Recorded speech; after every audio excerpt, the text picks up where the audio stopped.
Magandang araw mga ka-PH! Welcome sa PH Reaction. Dito natin sabay-sabay tatalakayin at bibigyan ng reaksyon ang mainit na balita at issue sa ating bansa. Kung gusto mo ng totoo diretsong reaksyon, nasa tamang channel ka. Huwag kalimutang mag-subscribe, i-like ka ng video na to at mag-iwan ng comment sa ibaba para marinig din ang inyong mga reaksyon. Simulan na natin ito. Napakayabang niyang taong yan. Ilang beses ko nang gusto sapakin yan eh. Pero sinabi ni Jose Manalo dun sa bahay, hiwalay mo na yan. May asawa na yan, pinagalitan. So, medyo nag-iiyak yung girlfriend ko. So, ang ending, nung medyo naghiwalay kami, ang ending, etong Jose Manalo, inahas pala ako. Hindi na si Angelia na may pagtingin. Napansin ko, tawa kayo ng tawa, Joey. Paring Joey, paring Bika, okay lang sa akin tumawa kayo. Yan. Basta hanggang tawa lang ha. Hanggang tawa lang. Huwag nyo kong sisiraan ha. Alam nyo na. Alam na. Parang Joey. Nako, mabigat ho ang mga katagang binitawan nitong si Sir Anjo Iliana dito sa video niya na to. Para dito kay Vic Soto at Joey De Leon. Naku, makinig kayo. Okay lang tawa-tawa basta walang siraan ha.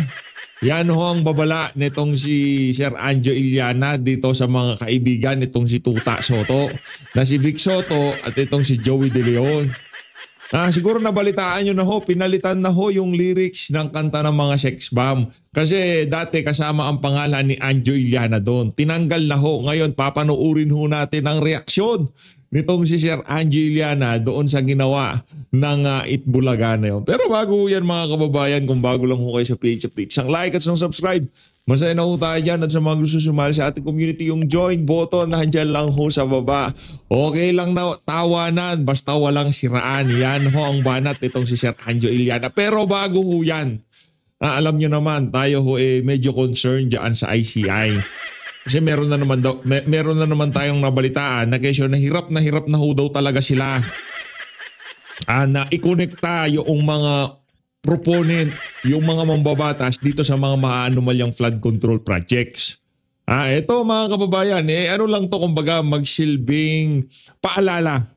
Paalaala sa ICI kung sino nga ba ang may control dyan sa House of Representatives. Ito. Panoorin ho natin to ng sabay-sabay. Sa mga nakakaalam, i-like nyo na ho ang video. Sa mga nakapanood na ng video na to ni Jinky Luistro, i-share nyo na ho, mag-comment, mag-react, mag-like na ho kayo dito sa video na to. Para sa ICI, panoorin nyo to. Nagmumukha na kayo mga siraulo dyan. Anak ng toka, mapanggang sa kayong mga panahon na to, di nyo pa rin alam kung sino talaga ang punot dulo ng korupsyon sa Pilipinas. Ito, papakita ko sa inyo. Kasi lagi nilang sinasabi dyan sa ICI, yung kesyo yung yung nung pinapunta dyan si Martin Romualdez, ang sabi ho, ministerial. Siya lang daw ho ang nag-appoint dito kay Zaldico. Kumbaga, binubuhos na nila lahat ng sisid dito kay Zaldico nung nagpunta si Martin Romualdez dyan sa ICI. Eto na! Eto mga kababayan, pakinggan natin itong si Jinky Luistro. Palakpakan ho muna natin si Baculaw. Palakpakan ho muna natin itong si Baculaw, di ba?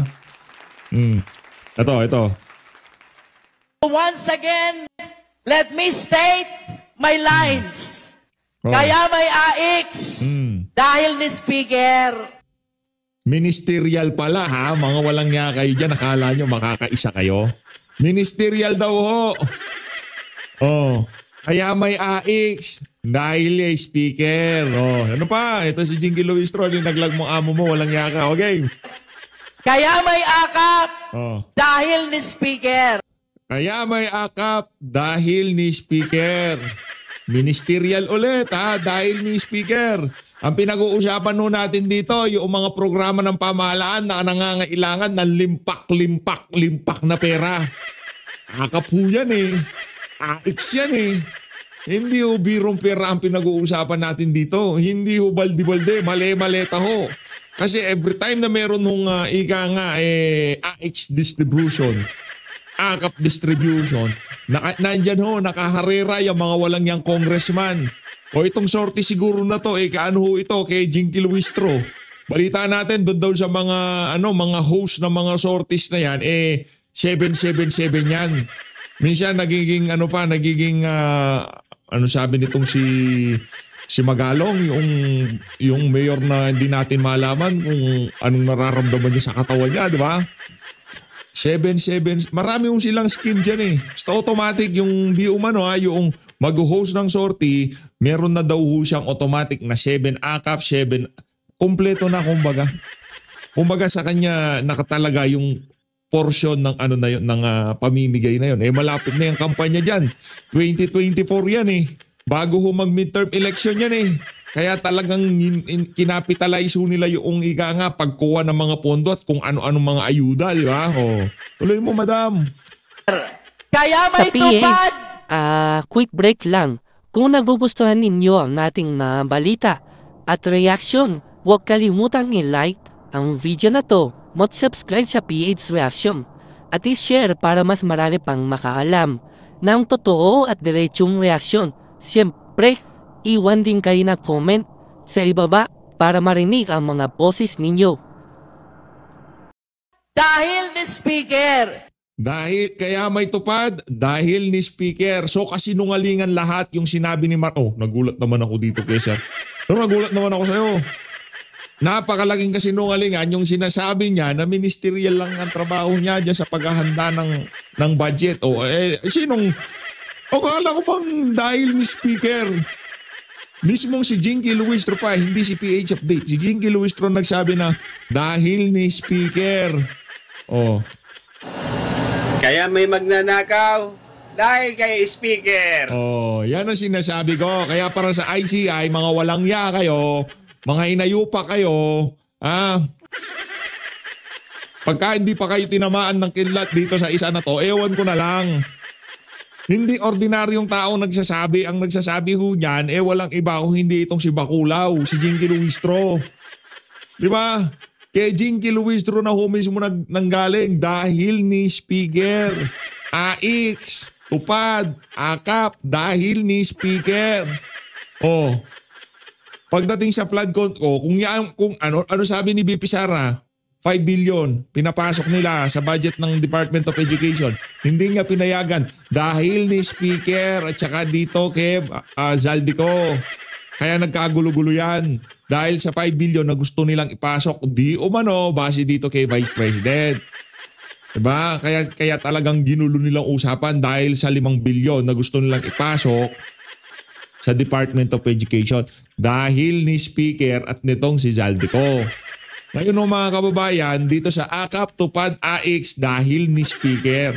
Pagdating sa flood control, hindi siya kasama. Ano yun, lukuhan? Pagdating, kayo dyan sa ICI maya naman kayo sa mga balat nyo. Pambihira kayo, di ba kayo naaawa sa susunod na henerasyon? Pakapalan na ng mukha dyan eh. Pambihira talaga. Eto na. Rekta na tayo dito. Teka lang sa mga nagtatanong, mapahanggang sa ngayong mga panahon na to Sa mga nagtatanong sa mga nagtatanong dyan, saan ba daw pwedeng magpadala ng donasyon, lalo na napakarami nating mga kababayan na nasalanta ngayong mga panahon na to. Tayo personally etong foundation na to ang ating pinagkakatiwalaan. Itong foundation na to, yan SMNI Foundation. Kung meron man kayong pagkakatiwala ang mga ng foundation na sigurado kayo, hindi yan mapupunta sa bulsa ng kung kani-kanino. 'Di ba? Hindi biglang lumalaki yung bonus ng mga executive personnel ng mga network, kinukuha pala dun sa mga donasyon, no? Diyan kayo. SMNI Foundation. Sigurado ako sa inyo mga kababayan, ang ginagarantiya ko sa inyo, yung perang ipapadala nyo, makakarating doon sa mga gusto nyong mapagbigyan. Sa Cebu, makakarating. Nakita nyo mga kababayan. Ano na nga to, huli na to eh. Diba? Kadalasan di natin sila nakikita nagpo-post ng ganito. Sa totoo lang. Siguro marami lang talagang gustong tumulong. Kasi ang nakikita natin kadalasan, walang post-post, walang ganito. Siguro maraming nag-i-insist na gustong magbigay. Yung tipong yan ang pinagkakatiwalaan nilang foundation, siguro yung mga kababayan natin na talagang nakita nila kung paano gumalaw yung mga taga-mainstream media. Iba itong mga kababayan. Yung iba ho yung SMNI Foundation. Kaya tayo ay talagang tiwala dyan. Pagka nagbigay ho kayo ng inyong donasyon dyan, sigurado 100% makakarating ho yan sa mga benepisyaryo. Yun ho ang ating sigurado. Pagka nagbigay ka sa mga malalaking network dyan, pagka pinadala mo, wala na, hindi mo na alam. Malay mo bang pinambonus nila yun ngayon papalapit ang Pasko? Eto ho, walang ganyan. Kadalasan nagbibigay ho talaga. At saka pag nagbigay sila, hindi ho yung tipong 2 noodles, hindi gano'n. Baldi-baldi pinamimigay ng mga yan. At pag nagbigay ho yan ng tubig, hindi ho yung mineral na isang gano'n. Hindi, isang drum ng tubig ang pinamimigay ng mga yan. Kaya talagang sigurado, kahit sino naman makausap natin, sa totoo lang pagdating sa kaperahan, yung mga tao na yun, mapagkakatiwalahan o yan mga kababayan. Rekta ho tayo dito kay Sir Anjo Iliana. Ano nyo lang i-post nyo lang yan, i-post nyo. Yan i-post nyo lang yan. Sa mga kababayan natin gustong magpadala ng tulong sa mga nasalanta ng bagyong Juan at bagyong pangalan nung yung basta sa Cebu. Pwede ho kayong mag-ano dyan. Ano naman ho yan kung sa mga naghahanap lang kasi marami hong nagtatanong sa atin kung saan pwede magpadala. Sabi, padala daw kay PH. Hindi naman ho tayo tumatanggap ng donasyon. hindi ho tayo mahawak ng ganyang mga klaseng bagay-bagay, di ba? Kung meron ho tayong pinagkakatiwalaan. Una na dyan ang Maisog, tapos SMNI Foundation. Yan 2 organisasyon lang na yan. Maliban dyan, wala ho tayong pinagkakatiwalaan pagdating sa kaperahan. Kasi pagka yung mga yan talagang pagtulong ang nasa isip ng mga yan hindi pa ho nag-reply yung ating kaibigan dyan sa Maisog, kaya hindi pa ho natin malaman kung kanino ipapadala, kung mayroong gusto magpadala. Pero ito sigurado, SMNI Foundation. Yan ho mga kababayan. Rekta ho tayo kay Sir Anjo Iliana. Sir Anjo, game! Good evening. At lagi kayong mag-iingat. Ready na yung mga pang-brown out nyo at baka mag-brown out. Totoo yan. Malakas po ang hangin, malakas ang ulan at hindi ko alam kung nasaan ang bagyo ngayon. Samantala may paririnig akong kanta sa inyo. Ito. Ayan, kinakanta niya sa mga karaoke bar yan, di ba? Yan. Si Anjo Iliana, mukhang may pagtingin. Pinalitan na, ginawang Jose Manalo, mukhang may pagtingin. Yan. Yan. Malamang ang nag-idea niyan si Jose na rin Dahil sasabihin ko na sa inyo, isa sa pinakamasamang ugali dyan sa Itbulaga, si Jose Manalo. Opo. Ako. Pag wala si Bossing dyan, napakayabang niyang taong yan. Ilang beses ko nang gusto sapakin yan Nako. Siyempre, nagtatrabaho tayo. Cool. Napakayabang niya. Tsaka may atraso sa akin yan. Yang si Jose Manalo. Ito na, for the first time at aaminin ko sa inyo, nung ako po ay hiwalay sa aking asawa, nagkaroon po ako ng girlfriend at minahal ko naman siya. Sa katunayan nag-live-in kami ng almost 1 year. Hindi naman maiwasan na nagkatampuhan, yan. Nagkakaroon kayo ng LQ. Yung girlfriend ko yan ay dancer ng Itbulaga. Kasi gusto ko yung mababait, gusto ko yung hindi mayaman, gusto ko yung masipag, yan naging girlfriend ko yan. Mamaya i-reveal ko yung pangalan. Minsan nag-LQ kami, ay nagsumbong sa akin yung girlfriend ko. Sabi sa akin kasi medyo parang umiiyak siya nun pinagalitan daw siya ni Jose Manalo. Ang sabing ganon, bakit ka kumakabit sa may asawa? May asawa na yun.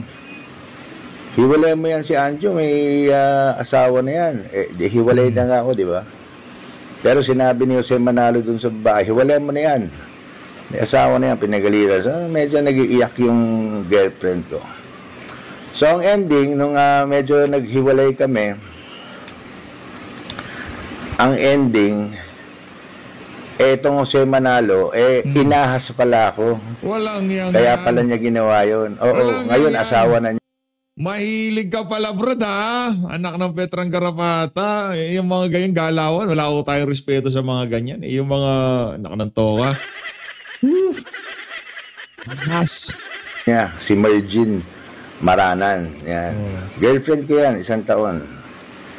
ano kami niyan, okay kami niyan, wala kaming problema masyado niyan. Lang yatong si Jose Ang ano ko Manalo. lang, ahas talaga tong Jose Manalong to eh. Biro mo, nagkakaso na sila nung asawa niya dati. Naalala niyo yun, sila mag-asawa, nagbenta ng bangin. Sumalangit na yung kanyang asawa, alam ko, pumanaw na yun. Pero naalala niyo, may kaso yan, iiyak-iyak pa yan si Jose Manalo nun dahil may iyak yan eh. Kasi kukulong na siya. Di ba? Mag-asawa, nagbenta ng bangin. Bangin. Walang lupa, bangin. Yan. May kaso yan nun eh. Hagilapin nyo nilang yung mga kaso niyan. Ka-PH, quick break lang. Kung nagugustuhan ninyo ang ating mga balita at reaction, huwag kalimutang i-like ang video na to, mag-subscribe sa PH Reaction, at i-share para mas marami pang makaalam ng totoo at diretsong reaksyon. Siyempre, iwan din kayo na comment sa ibaba para marinig ang mga boses ninyo.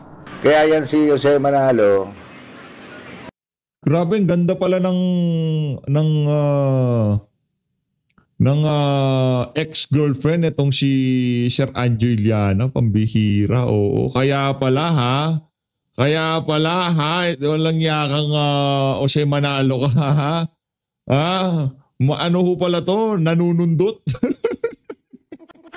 Nanunundot? Langyang yan. Oh. Napakawalang iyang tao yan dyan. Isa yan sa sindikato na laging bumubulong kung sinong sisiraan at sinong tatanggalin. At ako, malamang tinirabaho niya na siniraan ako ng siniraan. Bakit? Eh siyempre, di hamak naman na mas may itsura naman ako kaysa sa kanya. Eh sa kanta lang eh, si Anjo Iliana, mukhang may pagtingin. Pinalitan. Malamang idea niya yan. Si Jose Manalo, mukhang may, ang layo, di ba? Ang pangit. Pangit.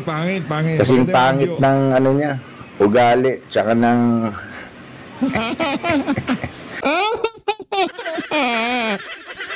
Oy, ikaw naman kasi. Ito naman kasi si Jose Manalo eh. Ba't pa kasi pangalan ko? Sabi siya, ba't wag na ako dyan? Alam mo naman yung asawa ko, girlfriend dati niya yan eh. Baka ako mapag-inita, no? Ito, ikaw na napag-inita. Anyway, naalala ko lang, naikwento ko lang sa inyo, isa yan sa sindikato yan, yung sa Manalo. Kita nyo, wala makatrabaho sa labas niya kasi may masama ugali eh. At yan, happy naman ako sa kanila kung happy sila na nagsasama sila at may mga anak na. Ito naman pass na to eh. Nakaraan na to.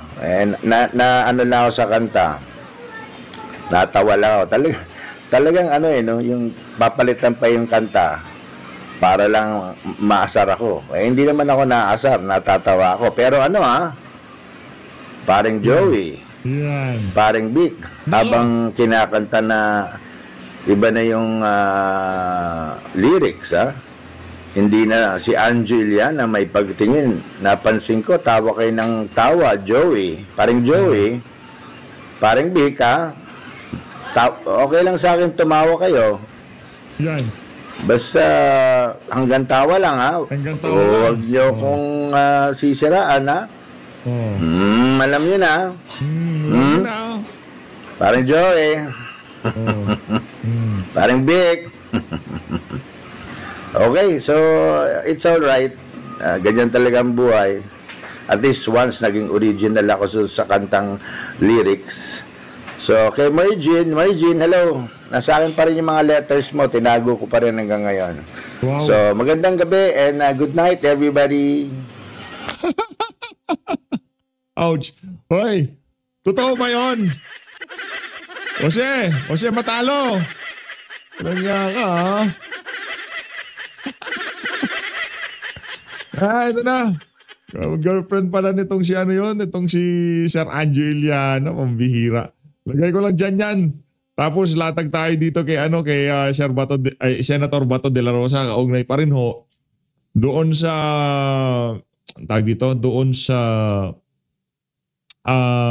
fake news na ipinakalat nito si Boyeng Remulla. Game! Senador, kamusta ang atong mga kaigsuunan sa Sugbo sa imong pagduaw karong adlaw? Looy yun MJ, Adman. Bigla akong naano yung Tuna Republic din sa Davao City. Sarap pala ho doon, no? Bigla akong naalala yung Tuna Republic.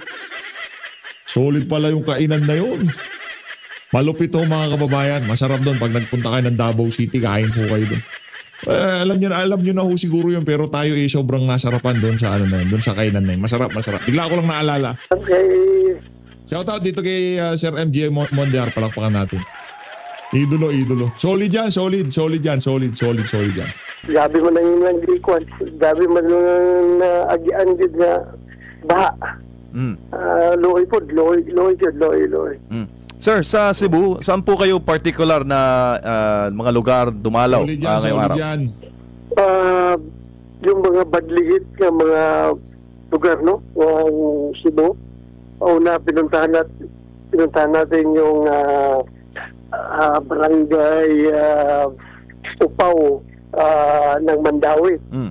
Tapos diretso tayo sa barangay Kutkut ng Liluan. Barangay Kutkut ng Liluan. Tapos dumiretso tayo sa barangay Kabadyangan ng Compostela. Tapos diretso tayo sa Danau. So bali 4 na lugar yung pinuntahan natin kanina. Sa inyong pakikipag-usap sir sa ating mga kababayan, ano po yung pinaka-urgent need nila na hinihiling sa pamahalaan? Aside from yung pagkain talaga ang pinaka-on. Tubig, pagkain, wala silang kuryente, walang ilaw, walang signal. Walang signal. Hirap paguntakan doon. Tapos ang palaging halos lahat ng barangay na pinuntahan ko humihingi sa akin ng bako. Sabi ko, wala man akong dalang bako ngayon, pero relief goods itong dala ko. Kasi yung debris, yung mga debris doon na nagkalat na gabundok na laki ng mga debris. At saka ang baho pa. Amoy patay ba? Yung sagsang amoy ng patay. Hindi rin siguro kung patay na hayop o patay na tao. Yung nasa ilalim ng mga debris. Kaya hindi man na kayang manumanuhin yung mga debris na napatakuan man, gabundok man. So, yung may islang tulong, baka mayroong makapahiram ng bako. Halos yung 4 na barangay na pinuntahan ko, yun ang hinihingi. Opo, Sen, sa inyo pong pagpunta doon, parang nandun din yata si Senator Bongo at iba po niyo mga kasamahan na senador. Kayo po ba magpapatawag, sir, ng pagdinig para ma-fast track itong mga kailangan ng ating mga kababayan, hindi lang po sa Cebu, lahat po ng mga naapektuhan ng Bagyong Tino? Yeah. Yes, sa ngayon nakatutok tayo dito sa Cebu, pero yun pala, yung ibang yung sa Negros Island region, no, yung particular dong sa sa Negros Occidental, yung may Kabangkalan City. Grabe doon, hindi lang ang debris nga doon, bato talaga. Malalaking bato nagkalat doon sa kanilang sa palibot. So siguro titignan ko, I will consult with my colleagues pag open ng Senado ngayong Monday. Pero ang problema ko kung matuloy kami mag-resume ng session ngayong Monday dahil alam natin merong maglalandfall na naman itong super typhoon ngayong Monday. Baka hindi kami makapag-resume ng session. Opo. So titingnan natin dahil anong magagawa natin dito. Dito na naman sa atin sa Metro Manila at Luzon, Senador, ang magiging challenge starting ngayon pong araw ng linggo. Pero Sen, sa inyo pong pag-iikot sa Cebu at sa mga naapektuhan po ng Bagyong Tino, talagi po sinisingil ng mga kababayan natin, especially kayo po yung nagbabasa ng mga komento sa social media, yung pananagutan sa mga proyekto na flood barrier, drainage project, infrastructure, at tinatanong pa yung disaster preparedness dahil may nag-comment dito, sabi niya, yung nature, Sen, yung kalikasan, ang naging dahilan po o nag-cause ng bagyo. Pero yung negligence at yung korupsyon turn it into a disaster. So itong mga ganitong komento, hinaing ng ating mga kababayan, ano pong tingin nyo dito, sir? Well, makikita natin na punong-puno ng ating mga kababayan. Marinig mo naman yung mga pagmumura nila. No, talagang nagmumura sila sa mga nangyayari. Dahil nga, expected nila na itong mga flood control programs, ito yung makamag-mitigate sa effects ng, alam naman talaga natin na there's no 100% guarantee na walang disaster na mangyari. Pero at least, somehow, yung epekto ng climate change ay ma-mitigate through itong mga flood control program na ini-implement ang ating gobyerno. Pero kung makita mo, yung flood control na tinamaan, paglabas sa bituka, walang laman na, walang mga kabilya nga yung bato lang na pinagagano ng pinagtapalan lang ng simento. So, imbis na may stop sana yung pagragasa ng tubig na hindi gagawa ng sariling daan yung tubig, mapapasunod sana doon sa normal flow ng normal route ng ilog, ay ito ay gumawa ng sariling daan dahil yung nabangga niya na flood control ay nawasak at yun na. Doon na nagsimula ang problema dahil apektado na yung mga kabahayan doon sa dapat hindi dadaanan ng tubig. Opo, Senador, si Admar po ito, considering yung Cebu province po pala, pangalawa sa may pinakamalaking budget o inilaan na proyekto para sa flood control. Yet ganito po, maraming nagsasabi talaga na first time na nangyari sa kanila itong mga pagbaha. Kung kailan pa nagkaroon ng maraming mga flood control project, abay doon na nagkaroon ng mga worst na klase po ng mga pagbaha, sir. Ayun talaga, may expect mo talaga na gano'n ang mangyayari, no? Yung frustration ng taong bayan. They're very much frustrated kung bakit nangyayari itong ganito despite napakalaking halaga na pinilaan ng ating gobyerno para sa flood control program. Sila, gusto siya na hindi maganda pagka-implementar yung mga proyekto na yan. Opo, pero ang katakataka, maraming nagtataka, lalo na po sa mga kababayan nyo dyan sa Davao City, ay doon pa nag-imbestiga po, Senador. Yun nga, no? Yung corruption na sa Manila daw. Tapos yung baha na sa Cebu. Pero ang investigasyon na sa Davao. Opo, at pati yung naungkat din kasi nga flood control, na-mention din ng palasyo yung marami mga flood control na Ang excuse naman ho nila doon lalakatin namin yan. Nauna lang kami diyan sa Mindanao, Ganyan yung excuse ng mga taga-ICI. na daw, marami na daw mga flood control na naitayo during Duterte administration. Pero wala akong naalala na during Duterte administration ganito kalala ang naging epekto ng mga pagbaha. Ang alam kong malala is yung panahon ng Odette, pero malakas yung hangin noon Kumbaga hindi na mapipigilan talaga yun yung pero dito ang nakita ng ating mga kababayan, grabe yung mga pagbaha na klase po, Sen. Kahit anong gawin nilang pang-divert sa problema, no, hindi naman nila maloko yung taong bayan. Alam naman ng mga Pilipino kung saan nangyari, kung kailan nangyari itong mga kalukuhan na ito. Hindi panahon naman ni Saldico at ni Martin Romualdez. Yung mga panahon na yan, naglilipana talaga itong bus projects na ito. So, kahit anong gawin nilang pang-divert, wala pa rin, hindi maniwala ang tao dyan. Masalaw pang mainis ang taong bayan dyan sa pinipilit nila na papuntahin ang yung heat, yung init ng damdamin. Pilit nilang papuntahin sa mga Duterte, papuntahin sa Davao, mas lalong mainis ang taong bayan sa kanila. Opo, maliban dun sa Davao na nabanggit ninyo, flood control noong Duterte administration, pati yung Dolomite, sinisi na rin sa mga pagbaha po. Ngayon na, after na na-implement po ito, Senador. Ay, gano'n na ba sila ka-desperado maghanap ng diversion? Gano'n na sila ka-desperado na mukha tuloy silang tanga kapag i-insist nila yan. Correct. Oh. Opo.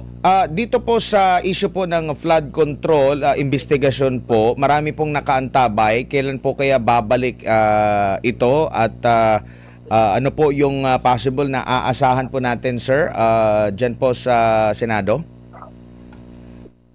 Well, kami sa minority, no? Since we are with the minority bloc, naghihintay lang talaga kami kung anong mga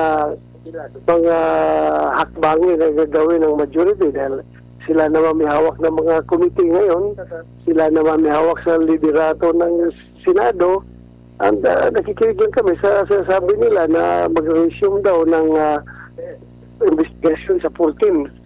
Sana matuloy yan yung resumption ng investigation sa 14 at babalik naman daw si Senador Pantelio Lacson para maging chairman ng Blue Ribbon Committee. So, titingnan natin. Now, we will still cooperate. We will be actively engaged in that investigation. Dahil kailangan talaga ang role ng minorya dyan sa investigasyon na yan. Opo, Senador, si MJ Polet. Sir, marami po kasing nahihiwagaan, no, dito sa inyo pong samahan sa mataas na kapulungan ng Kongreso. 24 po kayo, Senator Bato, at kayo po ay nasa minority ngayon. Dati po kayo majority nung iba po ang Senate President. Pero nagtatanong ang mga kababayan natin kung totoo ba talagang intact pa rin ang majority? Kasi alam mo naman, Sen, may sarili po na task force o ilulunsad na investigasyon ng ombudsman yata laban sa dalawang senador na nandoon sa majority, Senators Villar, Camille and Mark. Ito ba'y magkakaroon, sir, ng epekto sa majority? Tingin mo, sir? Depende yan sa depende yan how they treat that threat, kung threat yan sa kanila, yung ginagawang investigation. If sila ay matakot, ay mananatili sila dyan sa mayorya. At least, kung mayorya ka, naka-align ka sa Malacanang, baka sakali,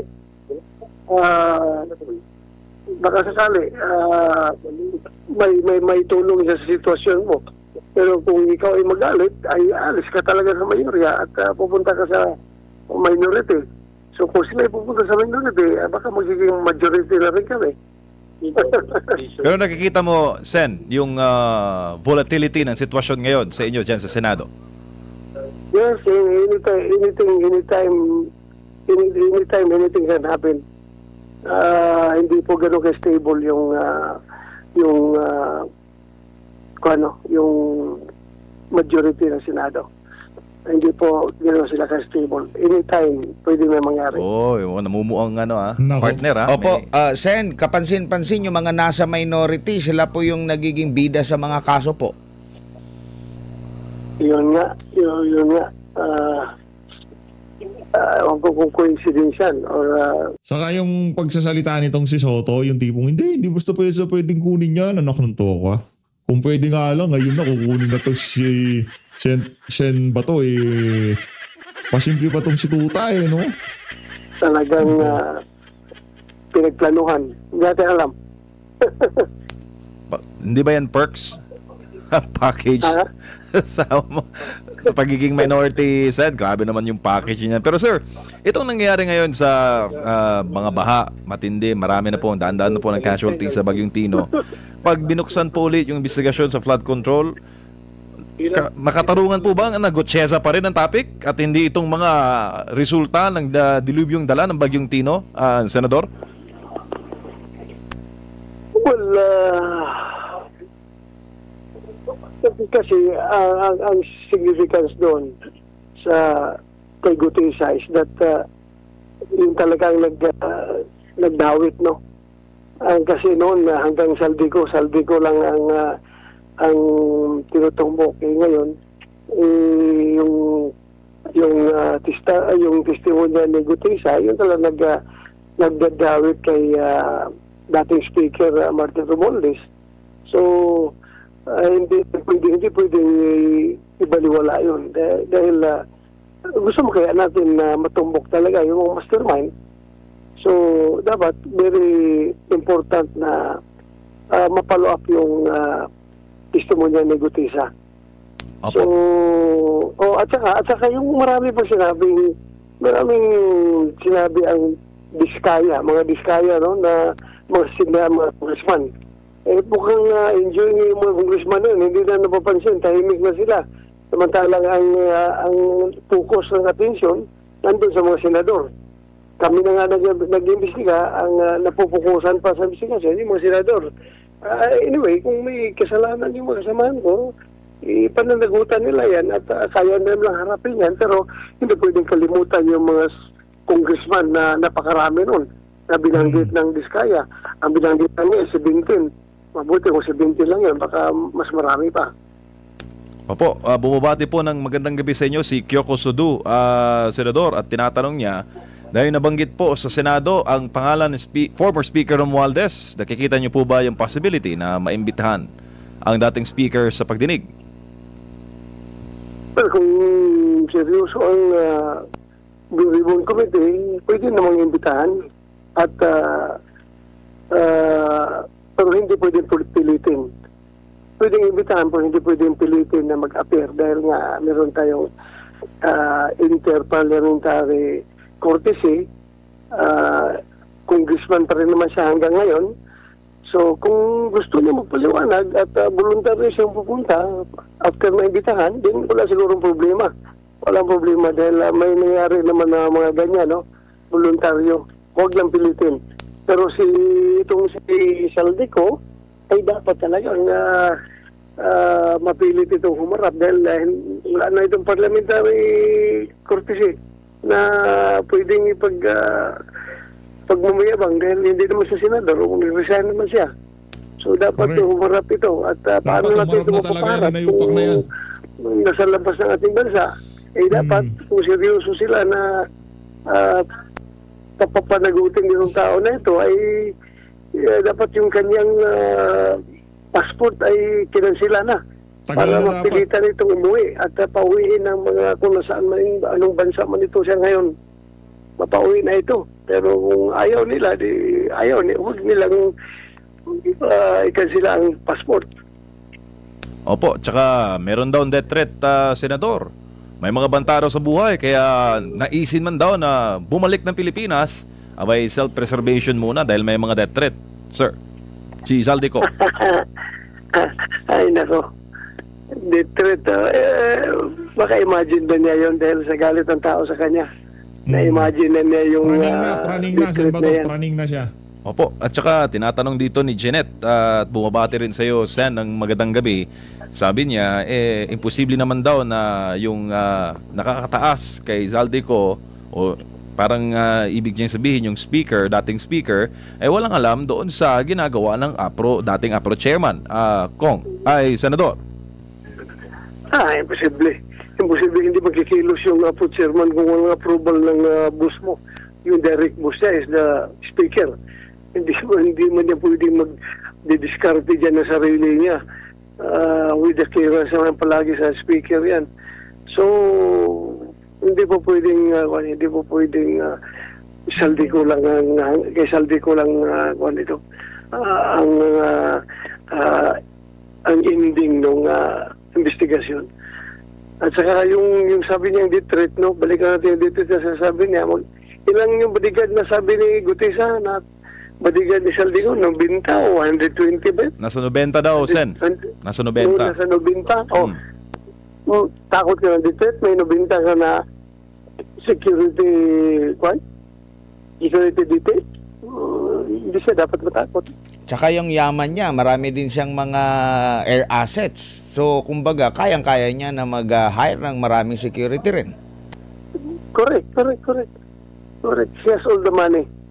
Mali-malita nga yung pera, di ba? He has all the money na mag-hire ng security. Opo, tsaka ano pong reaksyon dito, sir? Dito sa sinabi ni Ombudsman Boying na gross negligence at hindi plunder. Ipaliwanag niya na maaaring managot si former Speaker Romualdez sa kasong Yung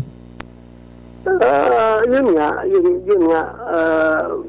So kung gusto nilang kung gusto na idiin, maraming paraan. Kung gusto nilang isalba, kung gusto nilang idiin, maraming paano pagka-Tagalog yan? Kaltingin ko na. Kung gustong idiin, maraming Paraan. Sige lang, basta paraan, basta Maraming dahilan. Paraan. Mga ganun. dahilan. Oo, ganun yun, ganun. Opo.